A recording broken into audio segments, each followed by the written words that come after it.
পরের প্রশ্নটি করেছেন মৌসুমী হুজাইফা। আপনি জানতে চেয়েছেন পাত্রপাত্রী দেখার সময় কতটুকু দেখতে পারবে, চুল দেখা যাবে কি না। গুরুত্বপূর্ণ একটি প্রশ্ন। পাত্রপাত্রী একে অন্যকে দেখার সময়, বিশেষ করে পাত্রী দেখা হয়ে থাকে বেশিরভাগ ক্ষেত্রেই, তো পাত্রী দেখার ক্ষেত্রে তার শরীরের বাহ্যিক যে অংশগুলো আছে সেগুলো দেখতে পারবেন, অর্থাৎ তার চেহারা দেখতে পারবেন, মুখাবয়ব দেখতে পারবেন, তার দুই হাতের কবজি বা এই বাইরের অংশ দেখতে পারবেন, পায়ের পাতাও আপনি দেখতে পারবেন ইমাম আবু হানিফা রাহিমাহুল্লাহর মতে।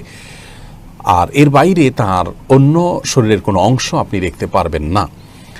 চুল বা অন্যান্য অঙ্গ প্রত্যঙ্গ দেখার জন্য অনেকে পীড়াপিড়ি করে থাকেন, এটি অনুচিত এবং এ বিষয়ে সমস্ত ওলামায়ে কেরাম প্রায় একমত। বিধায় পাত্রী দেখার ক্ষেত্রে শুধুমাত্র এই বাহ্যিক অঙ্গগুলোই দেখবেন এবং তার দৈর্ঘ্য ইত্যাদি আপনি দেখতে পারেন।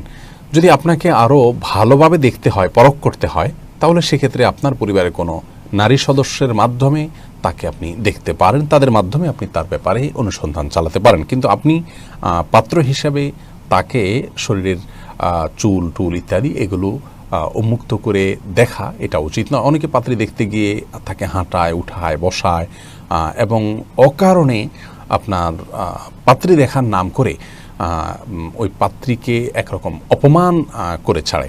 অনেক সময় দল বেঁধে পাত্রী দেখেন অনেকে, সেটিও অনুচিত একটি কাজ। পাত্রী দেখার মানে এই নয় যে আপনি বাজারে কোনো গরু বা ছাগল কিনতে গেছেন, অতএব দলবদ্ধভাবে আপনি সেখানে গেলেন। বিশেষ করে গায়রে মাহরাম যারা, পাত্রপক্ষের পুরুষ ছাড়া অন্য কোনো পুরুষ সবাই তার জন্য গায়রে মাহরাম, তারা কেউই তাকে দেখতে পারবেন না। তো পাত্রের মা, বোন, অন্য কেউ সাথে থাকলে সেটা ভিন্ন কথা।